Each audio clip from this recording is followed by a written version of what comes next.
since I found out I could talk to my grandpa in the afterlife through a psychic medium, I realized he has so many nuggets of wisdom to share with me, which I hope to share with you guys. So if you enjoyed this video, please like and subscribe down below.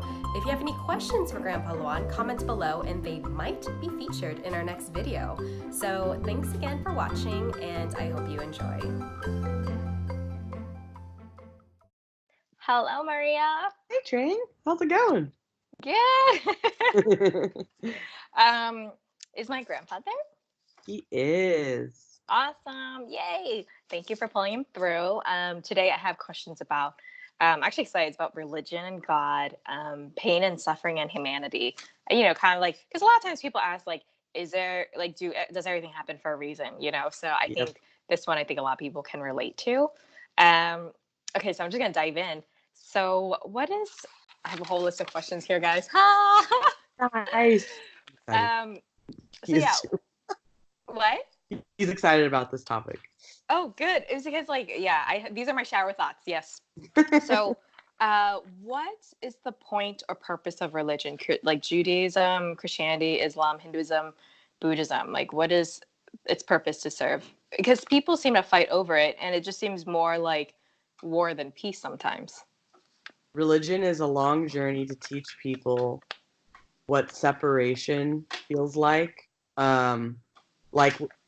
intentionally separating themselves through the sake of a supposed spiritual path. It's this paradoxical experience of wanting to connect on a spiritual level, but separating themselves in order to do so. But it's not real. It's not the most. They're actually, God, it was so clear. He was basically saying it's the experience of becoming separate from your true spirituality through religion, and then regaining that over time, over lifetimes. So, and some people it'll happen in the same lifetime where they will be heavily religious, and then there will be a pivotal point in their life timeline that sparks the questioning. And they usually go the opposite and counterbalance, again, balancing. And it's this journey of it's this irony of being people think that having to worship something or being a part of a church or having to go on every Sunday or Saturday or whatever, pray so many times a day, whatever, is spirituality, but it's not. If you're inherently already spiritual being, directly connected to source, and you need no intermediary to do so. Besides, I can see so many people being like, this stuff. My question, okay, now that you said that there's people that, they start off religious and then they start questioning things and then they kind of do the opposite. They're just nope, not for me anymore. I came to a realization or a conclusion. This isn't for me, blah, blah, blah. So for, let's say my parents, or I know a couple of my friends' parents that are religious, but they've stayed religious their whole entire life. So where is the balance in their life with that? It'll be part of their karma in the next life. So to counterbalance that experience, either in the next incarnation or in a series of incarnations, because you don't have to complete that karma in that life. It can take many lifetimes because, we have an intention when we come down, but we have free will. And so free will could be oh, but what about this and this and this? And then you don't end up fulfilling it. And then until you come back again, until that's fulfilled. So to learn that lesson. So over the series of lives or a next life, they will probably have the experience of emerging beyond that. If it's not in the same life, it's an intense questioning. And a lot of times it's a feeling something will happen that will make them question their faith about everything. So they might go from being extremely religious to an atheist while they're processing.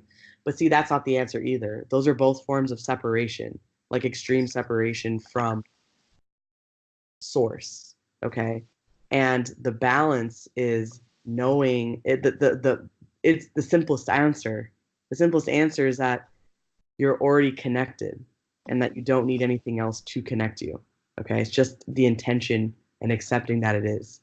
Right? It's so funny. We complicate things so much, but it's really, that's it. Just realize that. you know, and Yeah.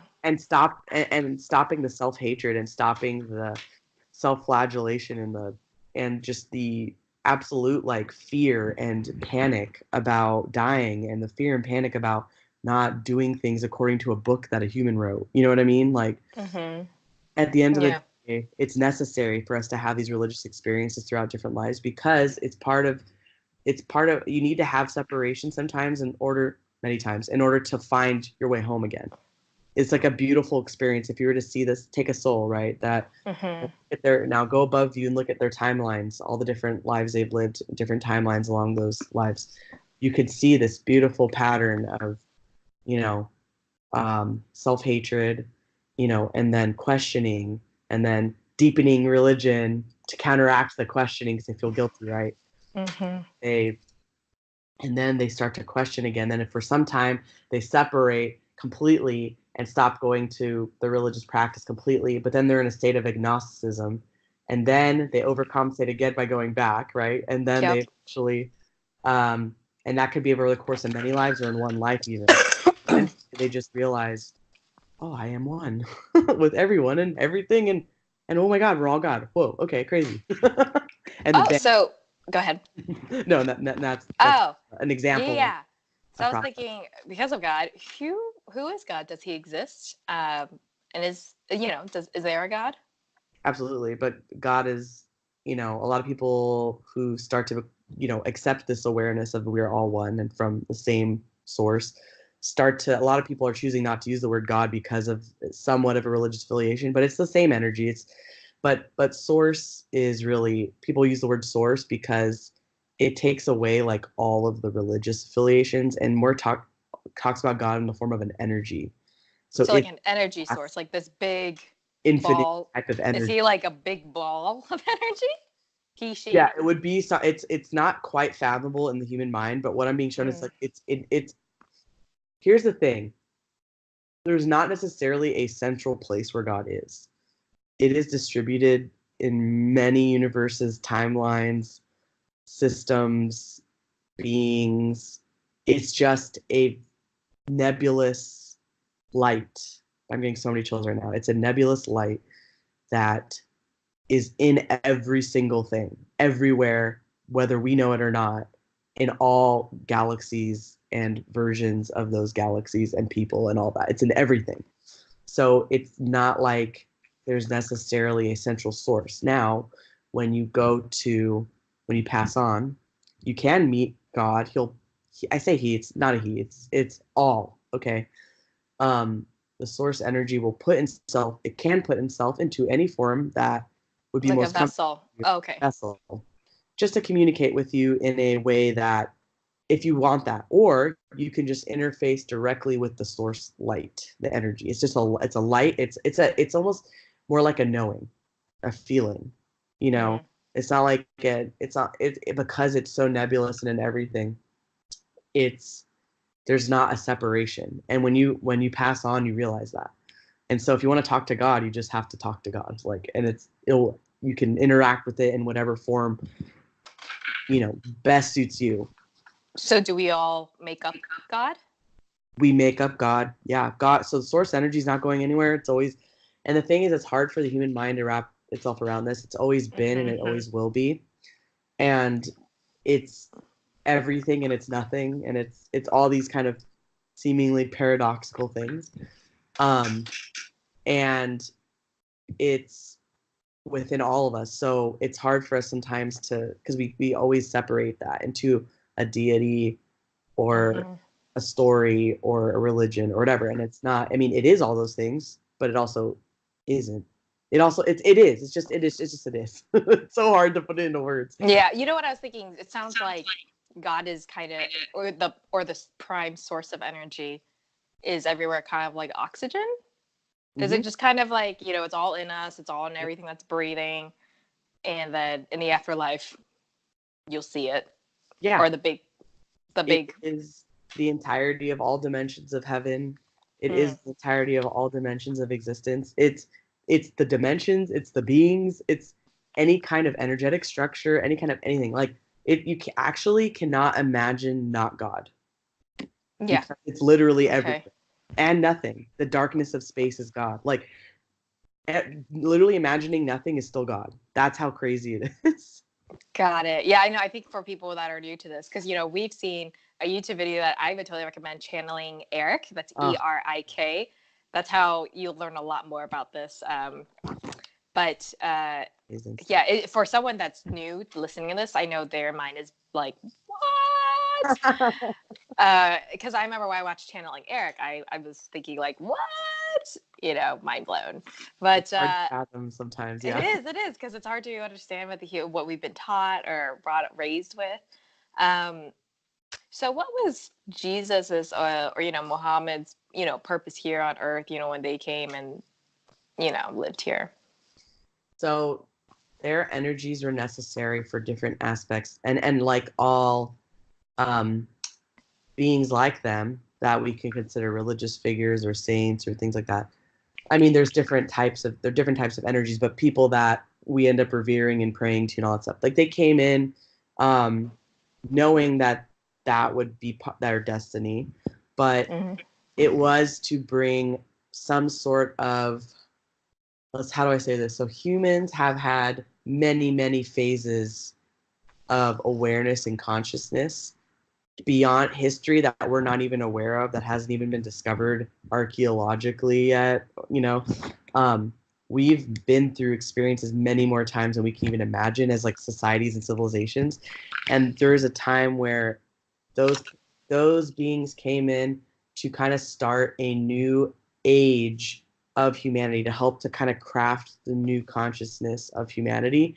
And Source realized that there needed to be kind of customized energies for different parts of the world and different types of human consciousness. So these beings are crafted, and just like we all are, but they are given a specific mission to come in at specific points in time to bring in a certain energy. Now, those energies have been interpreted by man and definitely have gone down some weird paths. And even in their incarnations, those beings were flawed in their own ways, because inevitably humans are, as much ascended energy as you have, being in a human body, you'll inevitably make mistakes. So some of them weren't, it's hard for people because they just expect like a pure being. For some reason, it's hard for people to just accept someone who's spiritually advanced but is also flawed. Like they have to be some sort of like pure perfection. Yeah. Like Virgin Mary, like this immaculate stuff. Like people can't accept like that they weren't the pure like you think they were. Like, but they were amazing energies and they were very special. But sorry.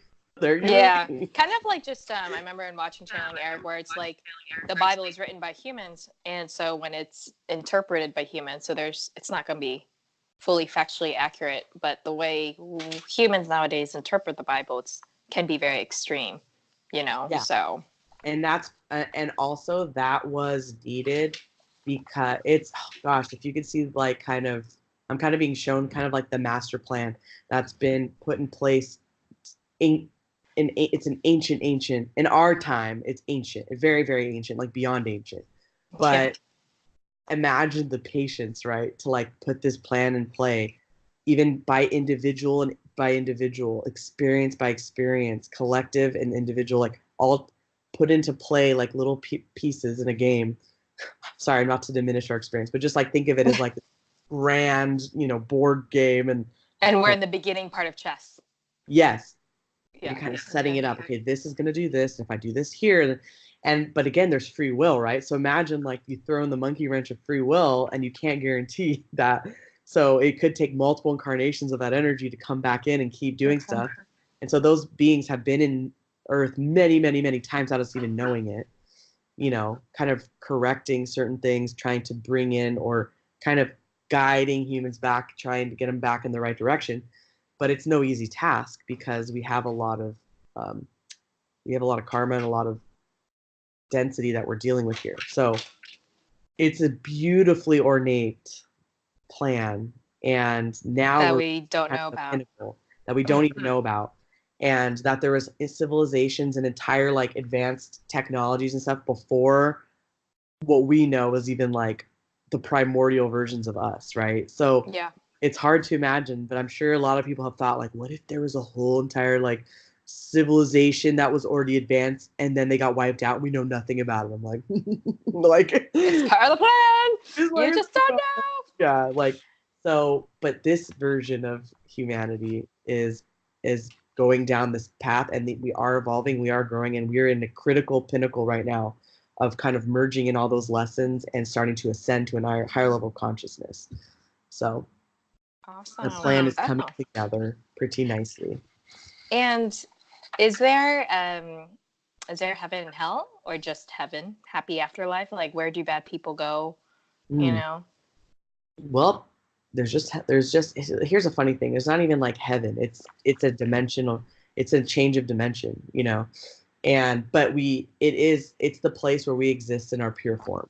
Just think of it that way. Like we could call it heaven because that helps us create a distinction between earth form and infinite being. So like You know, afterlife. There's just like an one afterlife area. Yeah. It's really just life. Like we like never die. Like that's us in our original form, you know, an energy. And we take on all these costumes over time. So that's like imagine going back home to like your purest state. And then as far as hell goes, there's no like hell, like God, like source did not create a hell because he's there is no punishing God. The punishing energy was not directly from source. Those were beings that came in and acted as gods, and you know, star people, other consciousnesses in different forms came in and manipulated here and there. But source itself is not judging, not creating purpose. Like it's not like creating a sense of right and wrong. So if you want to experience a hell, if that's what you really believe you're going to go when you die, you might experience some type of manifestation of that for yourself, but it's you created it. There's no one that there is no repository for that. You know what I mean? It's you're in a new different dimension and you can manifest that for yourself. So when like let's say I'll just say Hitler as an example. When he died, does that mean was his soul actually a good person, and when it's separated from the body, it just joined with everyone else in the afterlife? Yeah. So when someone like Hitler, any kind of person we deem as extraordinarily evil, dies, their soul is not extraordinarily evil. Your soul, it's impossible. Your soul is inalienable, it's whole, and it's pure source energy. However, they take on these really horrible costumes to spark change in society, to create a chain reaction that will raise the consciousness eventually, right? It's a horrible one we're here experiencing it, but they are nothing but light, just like all of us. And it can be difficult for souls when they cross over to process those things they did. And so they can create, there's again, like I said, different dimensions of heaven. There's different dimensions of it. And so they can reside in different, almost like a step ladder as they process and accept, they can move and kind of grow into other dimensions, higher dimensions even. But it's like easing them in, you know. So some people are just ready to go like right there, bam, get me there, I'm ready. I want to walk right into the Akashic record as soon as I pass over. You know, that'll be there. There will be. Or if it's like, oh, you know, I'm just so my energy's so like bogged down from this experience I had, and I know I'm not that person when I cross over, but I still can't believe what I did. But I know it was a contract, and I know it's for the better. But it can be hard to process at first, and there's things in place to help process that. But there's no hell where you're gonna go be tortured, and it's only like a temporary experience if you are. Got it. You do create something like that for yourself. Okay. We are in control.